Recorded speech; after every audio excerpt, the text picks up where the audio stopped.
my daughter's sick. I'm starting to get sick. Everybody at my work is sick.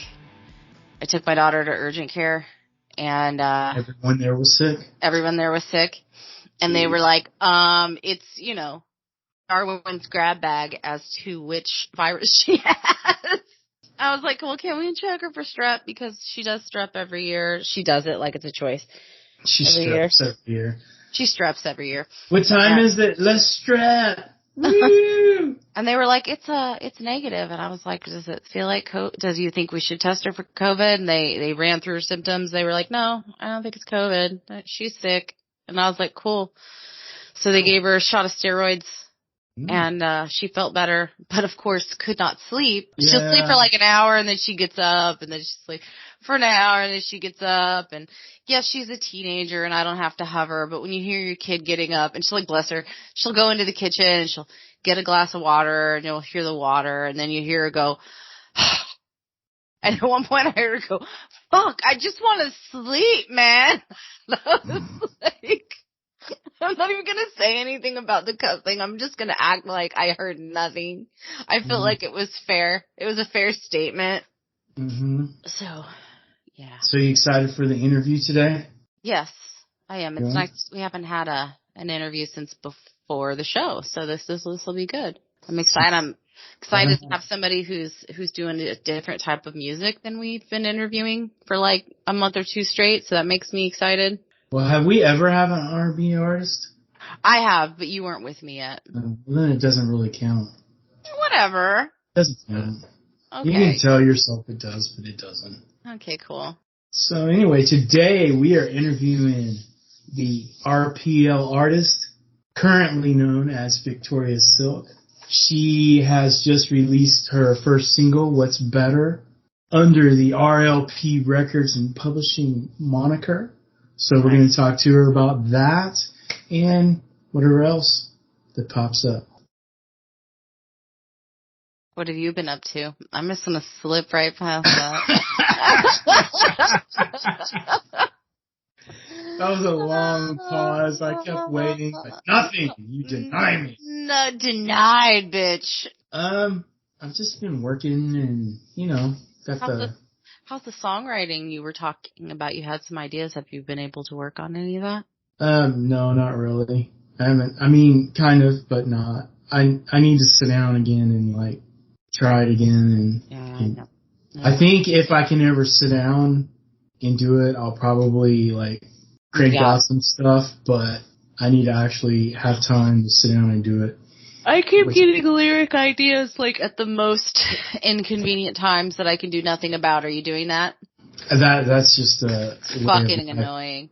Just on my way out to work, walking up to the car, and I'm like, oh, that would be a good idea. Well, kiss it bye. Yeah, bye-bye. Bye-bye. Thank you for coming. Hopefully you come back to me. Like a corn queen in a maze. A corn queen in a maze? Yeah. Yeah, okay. Well, I guess a parade would probably be more appropriate, but... That's kind of where you lost me, and then you did, the wave thing, and I was... Today, on the South Nation Podcast, we are interviewing Viktoria Silk, RLP artist Viktoria Silk, who's released her R&B classic single extraordinaire, greatest ever, What's Better. All right, Viktoria, let's get into it. Let's do it. All right, so tell my listeners just a little bit about you, and we'll go from there. This much. All right. Not a cent more. Oof, all right, I will stay within that threshold. I got you. So my name is Viktoria Silk, and I am currently based in Dallas, Texas. I'm originally from El Paso, Texas. That is home, and a lot of my songs are kind of, have a little bit to do with kind of the vibe of my hometown, and it gets brought up here and there. And I have been a musician pretty much my whole life. I've played piano since I was about 8 or 9, and I've been singing for just as long. I was classically trained, and so I do both classical piano and classical vocals, so opera. And I made a transition slowly but surely into R&B. It kind of started with electronic music, where I was doing a little more dancey stuff. It just evolved into more vocal electronic music, and then into R&B. And that is where I have found home and where I love being. So you say you're classically trained. What got you interested in music? My parents always had a piano in the house, so it started from me just kind of messing around on it. They have a bunch of little pictures of like 3-year-old me, like, just pretending that I'm playing. And yeah, they got me lessons, and it really just, developed from there for piano. And for singing, I think I always kind of sang around the house when I was little, and I kind of got voluntold into doing a talent show when I was like 7 years old, and I sang the Spice Girls. It was great, and I won the talent show. And then, go back.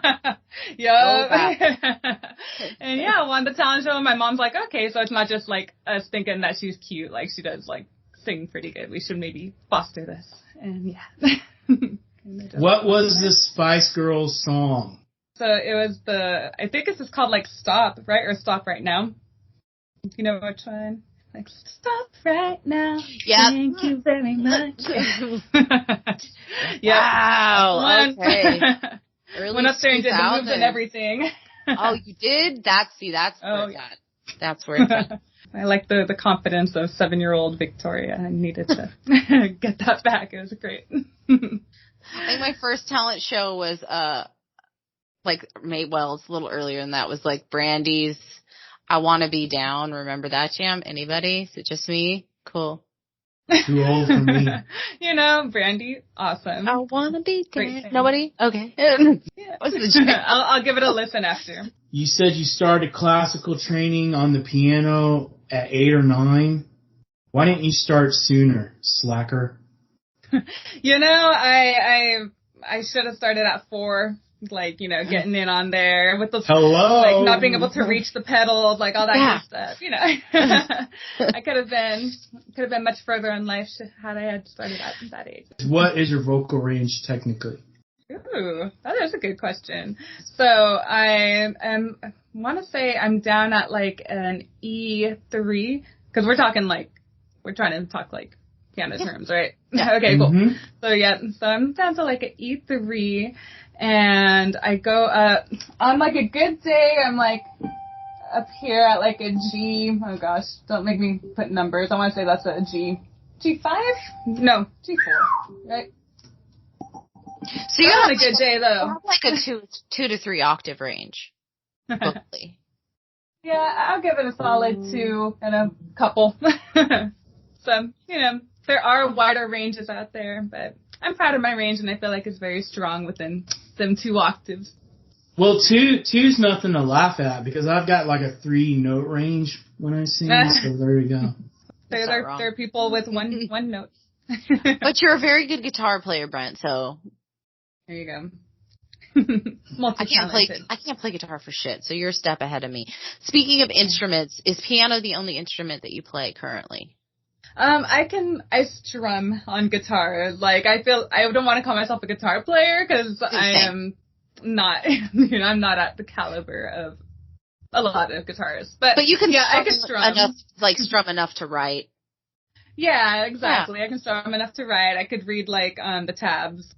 Is it like tabs when they're like the picture of the guitar, basically like the sticks?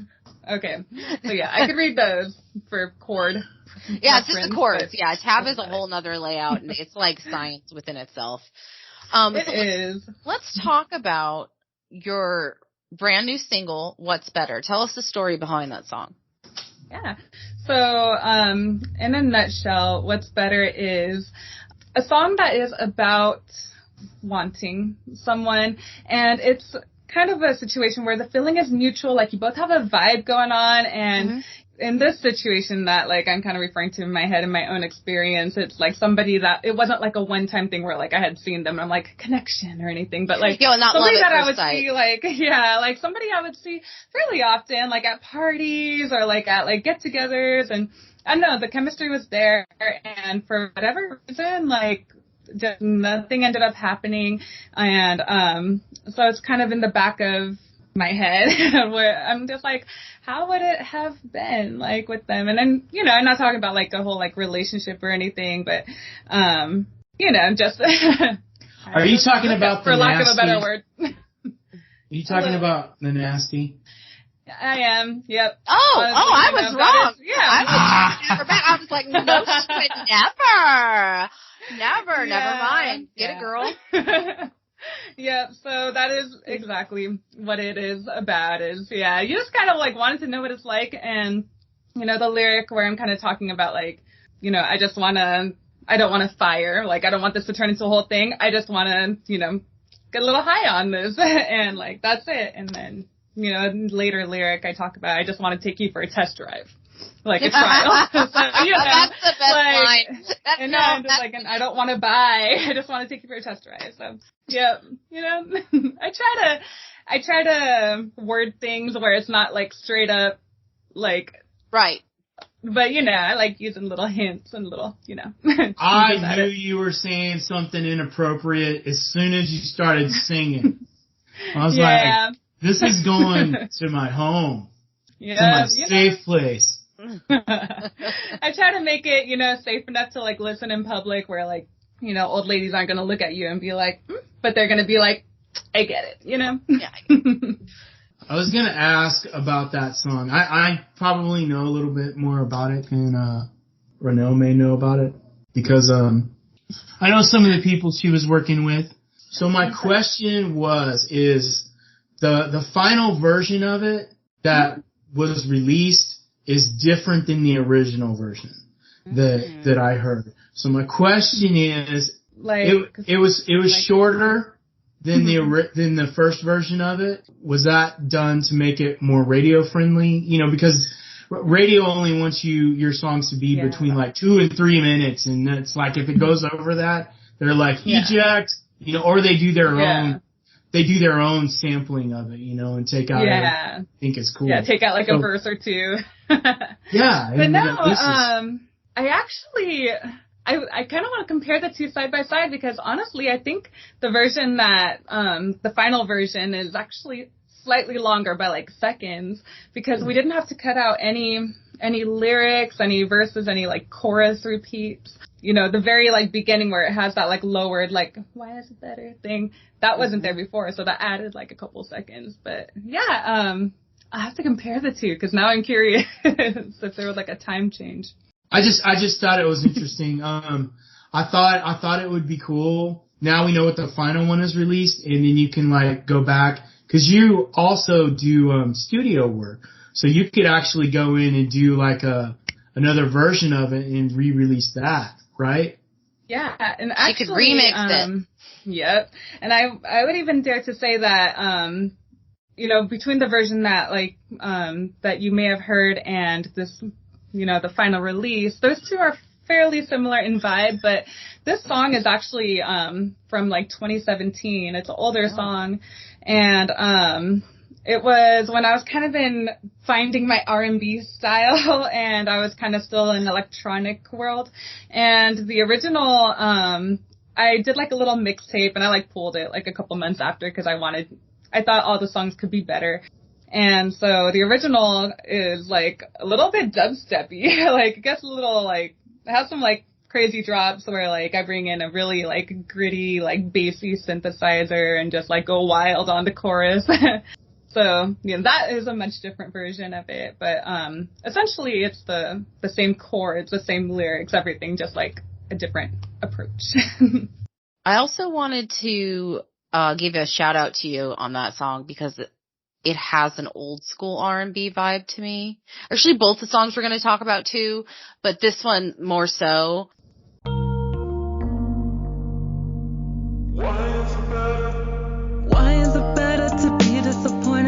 To know I know nothing would become of us, but I just got to know. Why is it better to be disappointed than not to know? I know nothing would become of us, but I just got to know. My mind's not at ease. You're showing up in my dreams, and even when I sleep, there's forces that keep you away from me constantly.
then told me not to taste him. I was fixated on you, not bad enough to pursue. The thought of you so deep, you're only in my sleep. Now I can only dream about how good it would have been, but I won't know, and I don't wanna buy.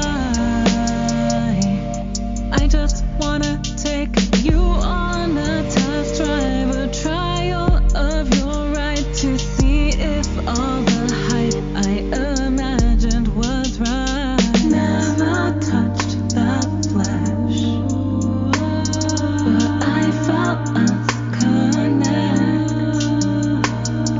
Never touched that skin, but I felt you within. Why is it better to be disappointed than not to know?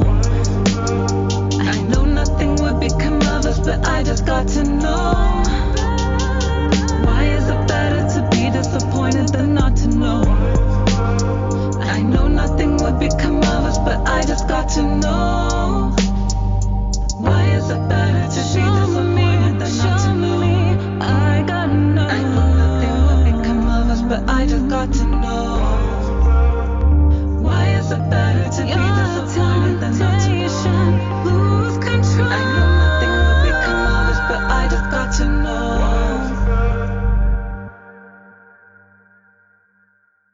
So you are working with RLP. Why don't you tell us how that came to be? Yeah, so Randy from RLP had reached out to me actually on Instagram. I'm really glad that I read through my messages, because you know how sometimes you get a message, it's tricky and it always gets put in that random folder that you never go and check. So Yeah. Luckily I checked that. Yeah, I kind of did a little vetting, you'd be looking through people's pages, make sure that it's not some scam, because they're out there. And yeah, luckily I caught him. He was still in town, and we met the following day, and we had dinner, had some drinks, and we kind of talked about how they can help me with on my music, and kind of a simplified plan and layout. And my mom was actually in town, and I'm a huge mama's girl, and she came with me. And she's I'm checking in on these people. Yes. So Smart she was girl. Smart lady. But no, she's, we both got very, very good vibes. We, Randy knows what he's talking about and has a good approach. And yeah, we just started working from there. I've gone down to San Antonio a couple times. That's where he's based. Yep. And done some photos. We did the studio session over there at Stone Creek Sound. And yeah, we've just been working and trying to get music out and get things pushed and promoted, and it actually heard. Are you finding working with RLP is helping you kind of streamline your direction to get more listens?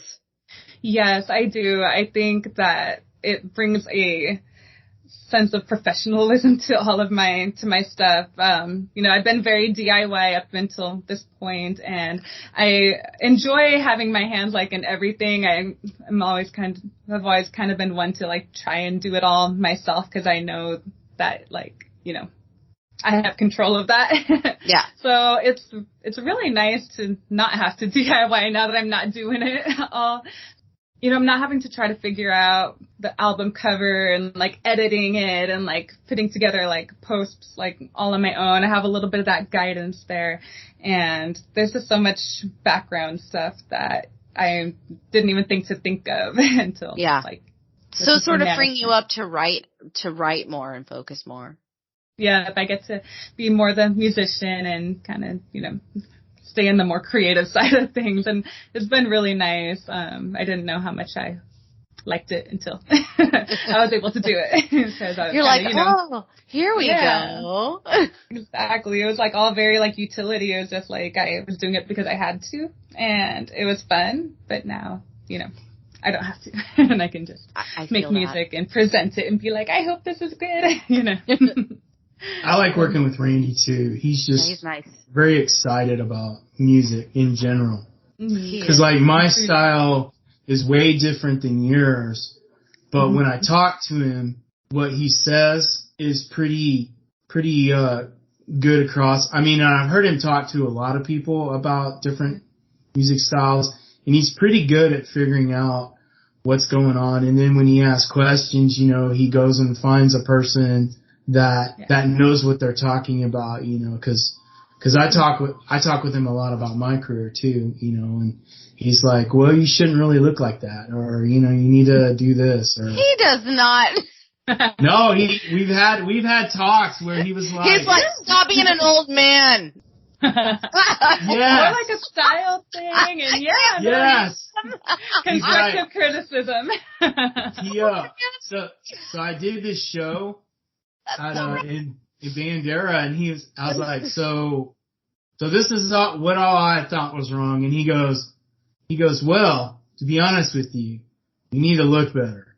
He's like, and I was like, what do you mean? Oh my God, Randy. I was like, and he goes, and he gave me some examples, and I was like, okay, I can and I was like, I do that at these shows, and he goes, no. He goes, anytime you're performing, he goes, this is how you should look. And he gave me like 3 different options. And he's like, you could do this, or you could do this. He goes, don't do that, and definitely don't do this. Because you guys are so much better at listening, because I'd be like, oh, now I have to do that thing you don't like and make it my whole personality. Well, he was right. He was probably right. He's right. I don't argue with him. Yeah. But he knows when he's wrong, because I'm telling him, look, you're totally wrong. Well, the thing that I like about independent labels is that you don't lose the creative control, but you do get constructive criticism. Yeah. Well, I think the good thing is Victoria gets to keep all of her songwriting credits. Yeah. That's what I like about RLP. So when she'll make royalties when it gets streamed, when videos get made, when it gets put on Texas Scene TV, and then when she beefs up her performances and say she's gigging a few times a month, she'll be open to performance royalties, which will be another revenue stream that she'll be eligible for. And, you know, I started working with Randy and kind of said, look, this is what you need to do, because artists aren't going to sign with you if you're going to take everything away from them. Yeah, so why would they do that? You let them keep all of their songwriting rights, and then you work out other splits with them so that they can actually make money and help their career.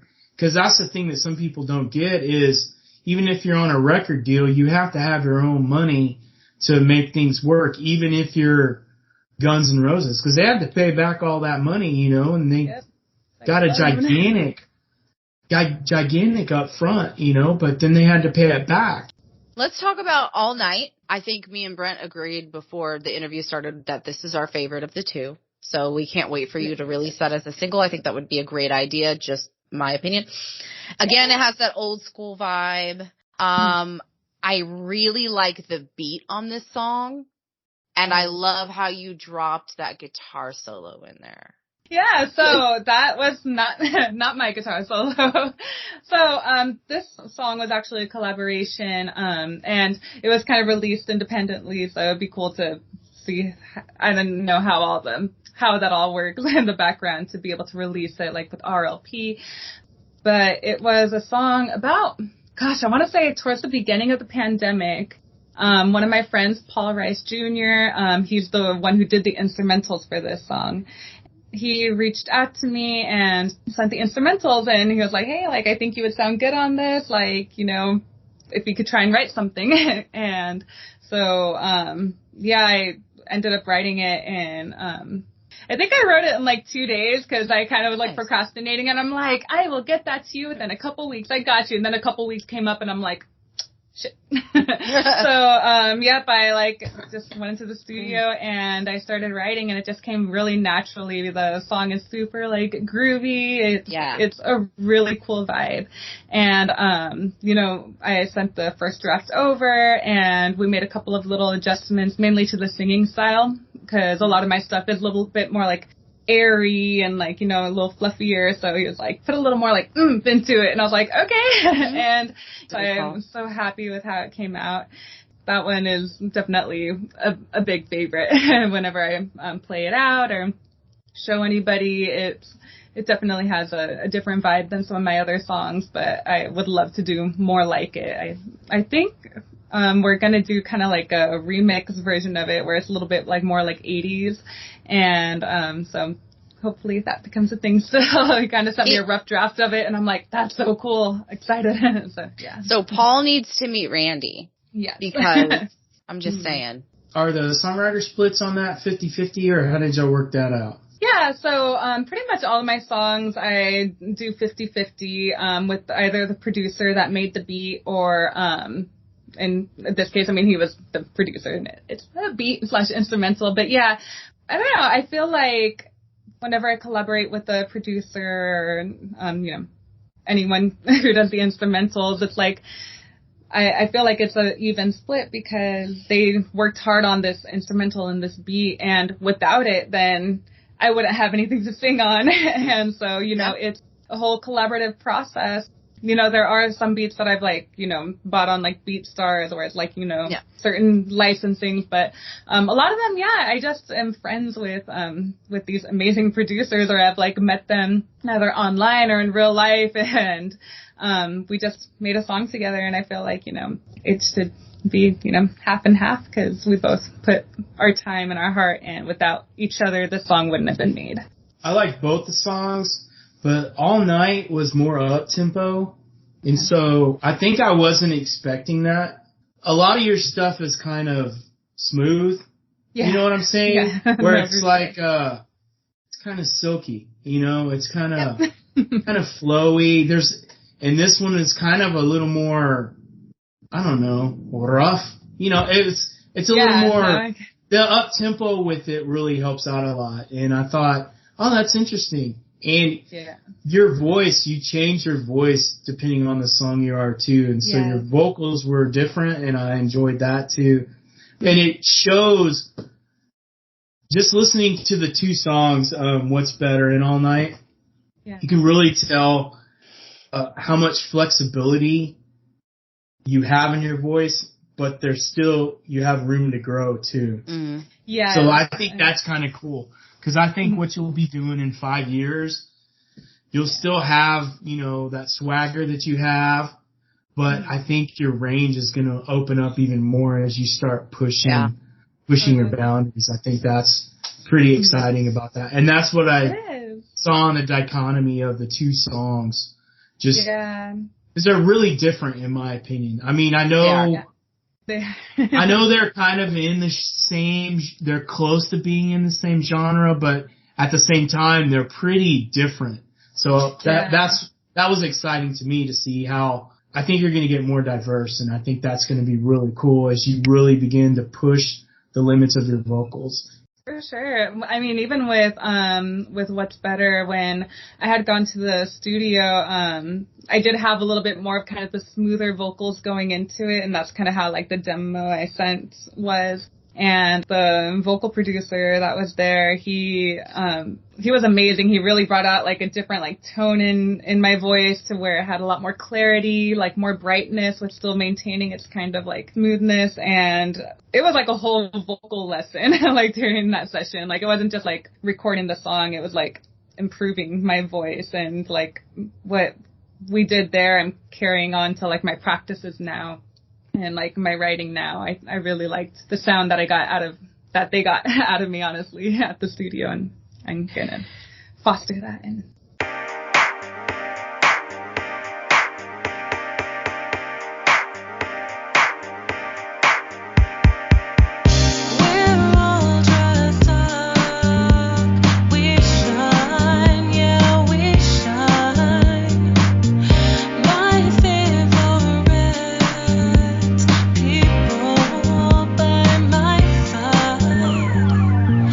Dripping in platinum style.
Who would you say are singers that have really influenced your vocal style? I really love Sabrina Claudia. I don't know if you've heard of her. She is amazing. She's very smooth and just like her whole everything I'm in love with. She has a really great look. Her songs are really pretty and her voice is strong, but like it is more kind of like the airy, like floaty, like vocal range. Like dreamy, yeah. Yeah, very dreamy. That's a good word for it. Alicia Keys is like a hero for being so amazing at piano and vocals and, you know, just like her smoothness. I love Alicia Keys. Janae Aiko. She's amazing. Janae Aiko. Oh, she's been around since I want to say like 2016-ish, I think she started being a little bit more featured on the radio. Like her songs, because I feel like the ones that came out on the radio were kind of more like features where she would do like a verse here and there, but she's an excellent songwriter and she writes about like really deep shit sometimes, or all the time, honestly. And lyrically just really, really good and musically beautiful. And I have so many favorites. But I feel like those three are highly influenced for like my R&B style. And, you know, but there's just little pieces of everything that I've heard in my music. I feel like that's how most musicians are. We just are an embodiment of everything we like. Yeah. You know, when I listen to your stuff that you've written by yourself, I can hear the classical influence of the melody orchestration. Yeah. Because basically you layer everything when you do classical and different. Mm-hmm. When you're playing a piano, it's different parts of the piano that will carry the lead and then give it up to another part of the piano and stuff like that. Yeah. And so I can really hear that even when you engage all these synth instruments into it too in different sounds. It's kind of cool. It's kind of cool. I wish I could do that. I just rock. Like the instrumentation. You just what? You just what now? I just rock, man. That's right. There are certain parts where you break off and have an instrumental in like 2 or 3 of your songs. I don't think it's like super complicated, but it's definitely more than just that straight at you pop kind of. I think that's really gonna help because it's gonna appeal not only to the R&B area, but then when you're gonna attract really skilled players that hear that stuff. And then if you get someone that's like a real badass at some other style, then you're going to be able to incorporate that and take your shit to another level. So that's kind of exciting too. Yes, I'm looking forward to collaborating with amazing musicians along this road. Do you have any upcoming shows or releases that you would like people to know about? We don't have any dates set for upcoming releases, but we are trying to get 2 more singles recorded by the end of the year. So, I have I have a backlog. That's like a month and a half. I know. But, you know, I feel very proficient going in the studio and laying it down. You know, these songs are pretty much, they're done, they're written. It just needs that extra, like, studio quality of, like, going to the real deal with, like, the good microphones and, like, you know, getting that polishedness to them. When I do come and see you play, what is like your ideal show that you're going to put on? Because I know you did a bunch of pop-ups in the Dallas area where you would be supporting different artists and then they would turn around and support you on your songs too. Very cool. But when you have your own show, what am I going to see? What are you going to bring out? How are you going to showcase all these different skill sets you have? What kind of musicians are you going to have? I would say about half and half, like on the piano, half like, you know, stepped out from behind it. I don't think I'll have full-on choreographed, like, movements going on where I'm doing like splits and stuff, but, you know, I'll be up there grooving and, you know, I'm kind of like a wiggler. I shake like the hips. I do like the shoulders, you know, I try to have like a flow to my music, and I like to try and like, you know, connect like with the audience and make eye contact and, you know, like sing a little bit to, you know, people like, you know, directly. You know what I mean? Like just making eye contact with that one person for like maybe like 10 seconds and like be vibing and being on the same like wavelength for a little bit and then kind of move on. Awesome. Plan there. Where can our listeners find you? on all the platforms, so Spotify, Amazon Music, YouTube Music, like regular YouTube, Pandora, I believe, and spell your name so people can like type it in. Yes, Victoria is spelled almost normal, except it is with a K instead of a C. So Victoria, then Silk, like the fabric, 2 words. And what is your tags on Instagram, Facebook, TikTok? So all of them will just be the little @Viktoria Silk. Luckily, I was able to. Nice. On all of those. The last question that I like to ask new artists that we have on the show: what advice would you give a new or younger singer-songwriter? I think that you really have to know that this is a passion that you deeply, deeply want to pursue, even if not for like fame and fortune, but just know that this is something that you love and that it's hard. You are going to get a lot of rejection, and that mean comments aren't kill you. Like, I feel like one of the hardest things when you start is having the courage to post your stuff finally and let other people hear it, just because you're afraid of the negative things that people are going to say. But once you put it out there and somebody says that negative thing, you're like, I survived. Like, okay, that wasn't as bad as I thought it was going to be. Exactly. And like, you know that you still love it, and, you know, don't get discouraged, because it's all for the love of music and being creative, and, you know, nobody can take that from you. We want to thank you so much for coming on the show. We appreciate your time. We appreciate you sharing your music with us and our listeners, and we hope that when you release a couple more singles that you will come back and re-interview with us and share more. Well, that was a fun time. Yeah, I enjoyed that. It was nice to have an R&B artist on. It's been a while since Sound Pollution's had an R&B artist on, so I really enjoyed that.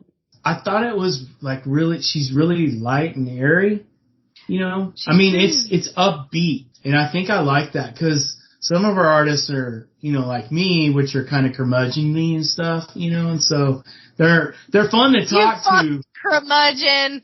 Sorry, that's it. That's it. Curmudgeon-y? From now on, that is your name. Curmudgeon? The curmudgeon. We're back with the curmudgeon. Curmudgeon-y. But, you know, so a lot of them are, you know, like me, which is a little dark. But it was light, very light, happy, hopeful, everything I'm not. So I liked it. Kind of made me feel good inside. She's super fun. I want to have her back on the show again. So when Randy, are you listening? I know you're fucking listening. Oh, Randy. Because if no one listens, it's you and Michael who listen. Randy. Crank out some more singles so we can have her back, Randy. Get to work. Oh, he's working. I don't know. I don't think we have anything else. A few more interviews coming at you, and then we are going on a hiatus. So listeners, we want to thank you so much for being here yet again. We will, during our little break, we are going to still be dropping music-only episodes.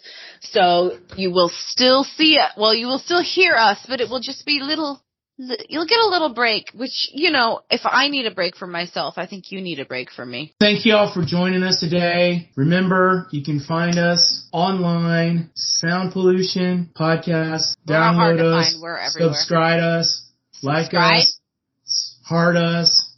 Most importantly, download. Download and share with your friends, share with your neighbors, share with people you don't like, share it, you know, in the car. When you're sitting in traffic, make it really loud, piss the old lady off next to you. We are here for that. Thank you so much for listening again. Remember to click those links below, show RLP, show Victoria some love, get out there and make some.